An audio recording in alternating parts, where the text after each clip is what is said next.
Hi guys, it's Kunle Halogan.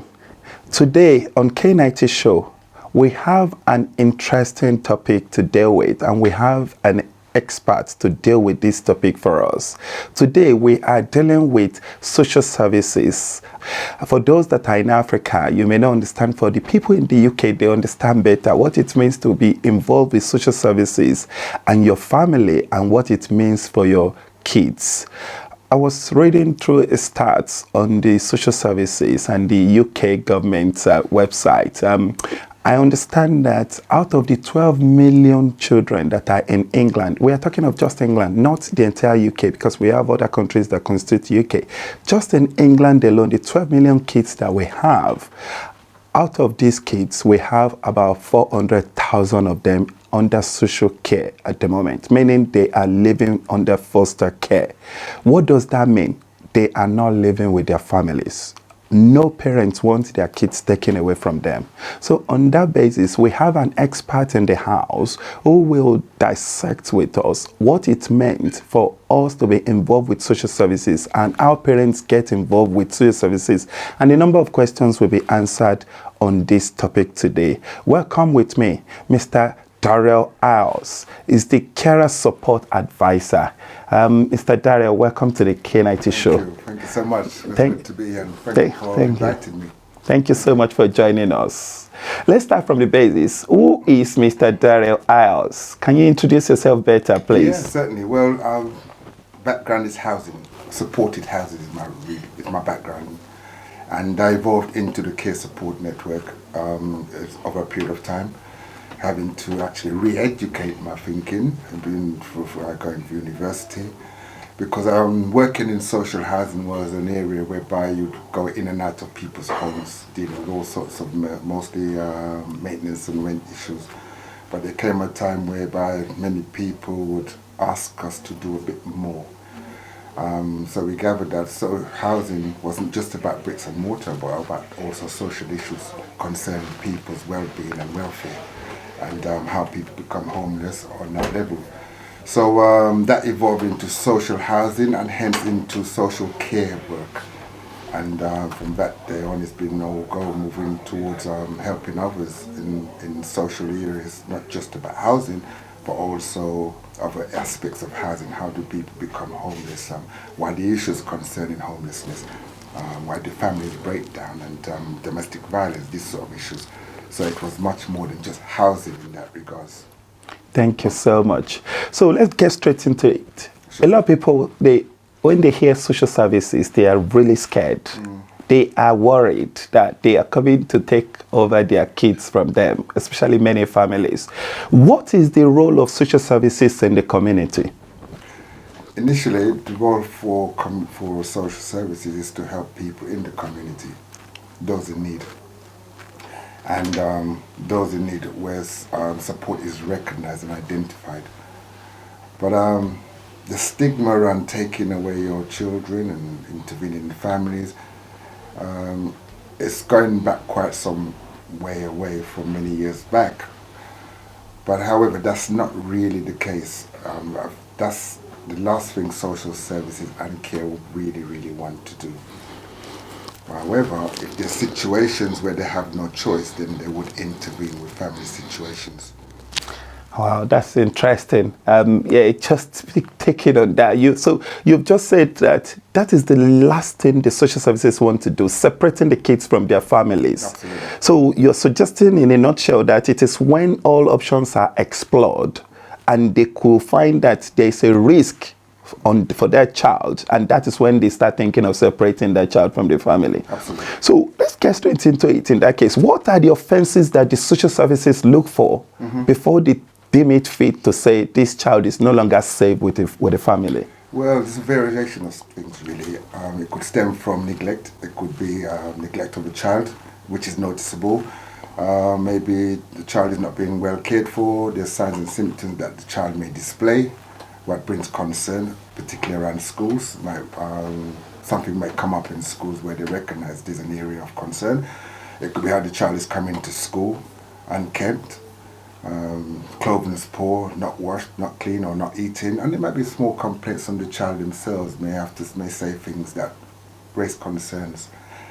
And if those concerns are raised, then the first protocol from the class or from the people concerned, it could be a neighbor, would be to speak to the parent. Wow. Okay. That's I mean, oftentimes the case that when a child goes to school, the teachers from school, from the information that we've gathered on K90, is from parents now. Sure. There is that this is first noticed at school. When the child gets to school, the teachers first notice things and they start, digging deep, investigating, and they get the police involved and start visiting the parents at home. At what point does the social services get involved with these cases? Because there are cases, and why I'm asking you this is, we have kids today that even the Bible says that, it is in the heart of a child that we have some, attitude that sometimes you need to curb it. You need to stop the kids. Absolutely. Are we now suggesting that we can no longer stop our kids from misbehaving, and in the fear that the social services might intervene when they see how much we curb them, and thereby taking away those kids from us? Sure. Yeah, that's a possibility, but there's a lot of variations here, and this is a community issue, and people can complain. It doesn't necessarily have to come from the school. It can come from neighbors, other people who has concern for that child. If that is raised, then they have an obligation to ensure that they step in. It's around the safeguarding issues, and everyone has an area of safeguarding concerns. So if there's an area of safeguarding concern that anyone may have, then they're within their right to formally make that complaint to social care services for the welfare and well-being of that child. If social services are not deemed to be taking any action or deemed to respond to that, then someone needs to take responsibility if a complaint comes through that needs to be addressed. However, these things doesn't always happen, as we know. A child can be undergoing severe loneliness, depression, and all sorts of emotional, psychological problems that no one's aware of. People may be afraid to call or make known that's happening, so it goes on for quite some time, considerable length of time actually, before action is taken. On the safeguarding issues, everyone has that responsibility, particularly in the workplace as well, at home, neighbours, even the sports environments, coaches, managers, sports coaches, sportsmen, they all have a responsibility for safeguarding children, regardless what happens. And so that will be looked on as serious allegations initially, unless it's proven otherwise. Okay, so the next question is around the social services themselves taking up those kids, picking them up from home, and they oftentimes visit the families. Can social services single-handedly take up a child and take up full responsibility and take up that child, pick them up, take them away from family without the help of other government agencies? Yes, they can, and that's based on evidence they may have, and to suggest that that child is in desperate need. There's a categories here. It's not just straightforward, we take your child and we go. No, it's not as simple and straightforward as that. There is laws restricted under the Children's Act 70 from 2014, where there's phases need to be going through before that kind of action will be taken. So what we do in essence in that scenario would be interviewing the parents and the child independently, and if social care services thinks that there is an issue needs to be addressed after they assess the situation, then the police will be called in, and then the parents or the arbitrator could be arrested for assault and abuse of that child. Yeah, so you mentioned the parents being interviewed. What I'm saying is, how do you contact the parent as a social service expert? And do you just go to the house of the child and start knocking the door to say you want to speak to the parent? Yeah. What if the parent decide not to open the door? Then that would imply that they got something to do. So will you have notified them prior to your visit? Absolutely. Okay. It wouldn't be unannounced visits. Okay. They'll be informed that the visit will take place because of such a concern or because of such an allegation as it made, or we've received an anonymous call that this has happened. And therefore, we think it's best that we have a meeting with you. Or the parents will be called to the office, but more likely it will be a home visit, because the home visits give the social care service excuse me, some idea as to what the household is like and what the family structure is like. So that's for observations. That's interesting. So does it mean that parents from Africa, as we know, they often curb their kids with spanking in some cases? Does it mean that you cannot spank your child anymore in the UK or in any part of the Western world? I'm not sure of those in Africa, but in the UK especially. So you can spank a child, Okay. but it's a variation of what the definition is. Now, there's a grey area here. Smacking or spanking a child should be defined as a small smack where there's no harm to that child. So the definition is, in essence, is how do you define that smack as not being abusive to that child? Well, so long if it leaves a mark, or at least some form of bruising or wound or some description, then it's not a smack. No, that's an abuse. Yes, it goes into that stage. And then the social services comes in. Absolutely. I get, okay. So, I mean, I'm asking this question. I've got a case, that a parent called K90 just recently, trying not to disclose the identity of the parent. And they said, oh, I spanked my child, and the social services came to the house and they tried to have a meeting with me. I said to them, yeah, I didn't hurt my child, I love my child, and things like that. And they went on to involve the police, and now they've given the lady a caution. And you know what that means? In the UK, if you have a caution on your record, it simply means there are certain jobs that you can no longer pick up. You will be restricted in a lot of areas of life. So what does it mean when you say you try to curb your child from immoral act, and the social services start getting involved in that? In this case, she said there was no mark on the child's body. However, although the child mentioned something like that in school. Sure. If the child mentions something like that in school, then yes, it would be taken into account as the child is correct and is telling the truth.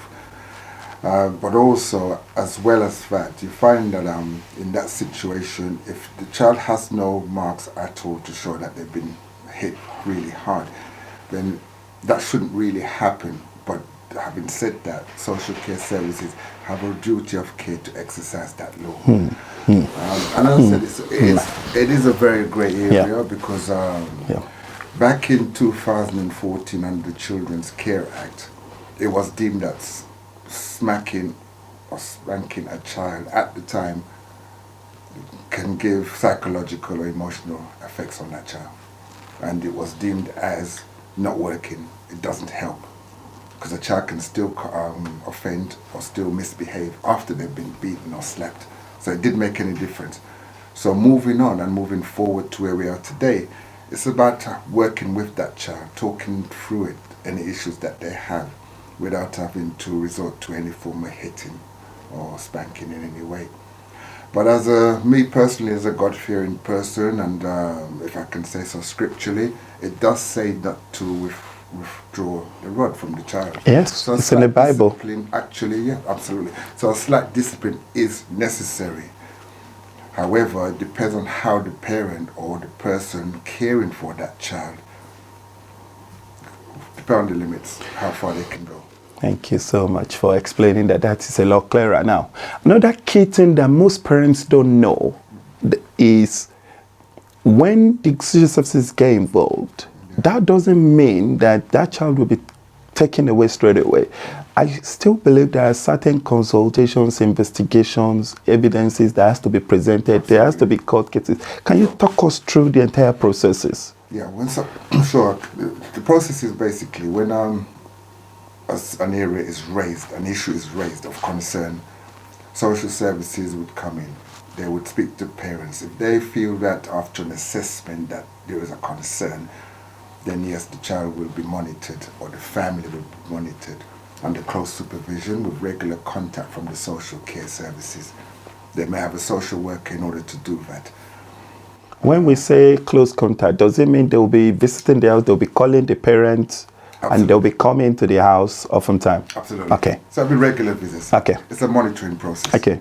And that will be the process. But if they feel that during that time things hasn't changed to a significant way of development for the best for that family, then they will perhaps take that child away.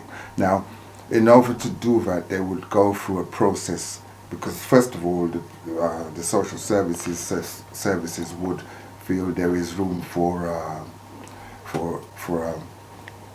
allegations against the parents, so that's where the police would intervene, and then the parents can be charged for criminal offence against that child or young person. Hence, if it doesn't reach that point, then they would monitor that situation under what's known as Children in Need. So Children in Need would be a board meeting where everyone involved with that family or care services, for example, teachers, welfare officers, care support workers, anyone involved with that family, working with that family to support that family, will attend this particular board meeting every 6 weeks or so.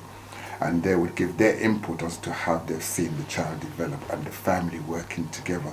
So there'd be targets involved here. Targets, for example, you'd have one meeting and then the target would be parents to not neglect child, parents to ensure that they get food to eat, that sort of thing. In order to do that, what would be the outcome? Okay, get in touch with food banks, regular food banks, for example. Get in touch with someone who can help them. Talk to your church or church member or your pastor, whoever it is that you need to talk to. That will be monitored until the next meeting. Was that task carried out? Was that action done and carried out? So each member of that group, whether it's someone from the church, someone from the care support, someone from a teacher, it could be a district nurse, whoever is involved in the care for that family, will have an input in that meeting. And that will be monitored for the 6 months under what's known as Children in Need. And if that happens, then it would go on for about 6 months or so, depending on how things change. If things develop for the family and everyone's secure, if things are okay, the risks are low, then the child can return back to his or her family or parents. Okay, so I like what you've talked about. That it's a process. The last thing they would do is to take that child away. They still explore all options, Absolutely. Thinking if not safe with the immediate parents, can that child be safe with other family members? Absolutely. So that's a good one. Many people don't know that, because the moment social services get involved, they say, oh, my child will be taken away from me. And it does not always happen that way. And also, I understand that there will be court case involved as well. And also, when the court finally reach the verdict that, okay, that child should be taken away, and no member of the family is willing to take up that child, where do they take the child to in terms of foster care now? Yeah, foster care, they would match the child up with a foster parent that might be suitable. Because yeah, for people who wants to be foster parents and apply to local authorities to be foster parents, so they would match that child with a family, a parent family that might be suitable for their needs, or they can accommodate that child within their family or within their home. And they would stay there for an agreed length of time, maybe up till their teenage years, for example, depending on how old the child is. But they would reside there with that family until such time is agreed. And that's if the parents are prosecuted. And sometimes it happens, yeah. When you say prosecuted, what do you mean? Prosecute for the offence against that child. I mean, whatever it may be abuse. They could be jailed. It's a possibility in extreme circumstances. Oh my It God. can be jailed, yes, you can. Okay. Particularly if there's severe harm and bodily harm I've done to that child, then yes, definitely. I mean, to a great extent, I see why that oftentimes should be the case. We saw a case of baby P that went viral some time ago in the UK, that the child was molested and the family was abused significantly, and the child eventually died. and then the parents were charged and they were jailed. I mean, we are clamoring for that as well. That is a really, welcome development. But where you are saying that you can't curb your child, that is where I have most parents have concern with. But let's move away from that. Now, many parents don't know that there are certain age that the child cannot be taken away from them. What age can a child be taken away, and at what age can that child be independent of foster care? They can be taken away from any age. Okay. My experiences, and I've seen it from all sorts of ages. I mean, from young as 4 or 5 years, etc., all the way up to the early teenage years, going into school and education, higher education, university, etc. It can go up to that age, yeah. But not up to 18 and above. Up to age 18. Because I understand that once you are 18, you can take, you can decide you don't want to stay with foster care anymore. Absolutely. Okay. So that would be a transition year for them. But once a child is taken away, irrespective of the age, can that child be returned back to the parent if the social services monitor the parent and they feel there has now been changes to their behavior and the child is now safe with them? I suppose so. I would say possibly. I would say so. However, I've never seen it. You've never seen any case like that? I've always known when they've gone through foster care, they normally stay within foster care. It's sad, but that's the truth. That's the way I've seen. I've never known any particular case where a child have gone left from foster care parents and returned back. That is a sad news for parents. It's a possibility. I've never experienced it. Oh my Cases God. that I've seen and dealt with, they've grown up to teenage years and studied, gone through education, gone to university and moved on successfully with their lives. Wow. No one wants their kids taken away from them. Hence the reason why people feel this way. Yeah. So when social services do get involved or intervene in given situations, it's got to come to a really drastic point, somewhere where there's no other option. So it's about prevention. I think it's very important that parents and their children communicate very well. And I mean, parents need a lot of support because we're living in such times that's challenging, and parents need a lot of, if you can say, wisdom and know how to talk to their children and use strategies in order to communicate with their children to build good, loving relationships. Wow. And yeah, I was going to say that you will be advising parents where we'll be rounding up the interview. But before we get into you advising the parents, I mean, a child going through foster care, from your experience, do you think the percentage of kids that went through foster care and they have gone on with their life, how many percentages have been so successful with their life? And how many do you think ended up being, even ended up on the street, becoming, nuisance, starving and, early teenage pregnancy for the ladies, for the girls, and so many things like that. We know that it could be positive or negative. What percentage do you think you are leaning towards in that case? I lean to about 70% are broken down. Once the family structure is broken down in every given situation. 70%? Yeah, I would have thought. Because what's happened is when the child goes into foster care, they normally are well behaved. They normally do excel. But it doesn't take away the fact the family is broken down. They've got siblings, and their siblings may be affected by the breakdown. So it's a whole cycle of emotional and psychological problems and issues that can rise out of this situation. It's not just one child involved. The siblings are affected, the mother's affected, the dads, uncles, nieces, cousins. Hence a big time family breakdown. And these are the sort of things that comes to light. If you refrain from discipline in any given context, the child will go astray eventually. It's got to have some form of discipline. Not necessarily, as we said, beating earlier or smacking too hard, but there's got to be some level of communication and how to communicate with your child to get what you expect out of them as a parent. And it's all got to be communicated with love. Wow, that's a long cycle of family chain broken when a Absolutely. child is taken away. So it means a lot, to, not just for that child that is taken away, but also for the entire family, the siblings, the The parents, structure, the family this structure the breaks down. family structure. Yeah. Okay, so thank you so much for that. That is really, really useful. So, what case studies can you advise us on? Sure. To be vigilant. And it's also, as well as being vigilant, it's about being mindful of what's happening in your home and when your children actually go to school. I've had a case study where I've experienced a child going to school, and for example, he had a sore here and he was peeling the sore. And you know what it looks like when a child has a sore? It could be for a number of reasons. It could even be a burnt mark. He went into school and immediately the teachers thought, wow, what's this? And they thought he was actually being burnt by a cigarette at home. When investigations were carried out, it came to light that the parents don't even smoke. And that was an issue.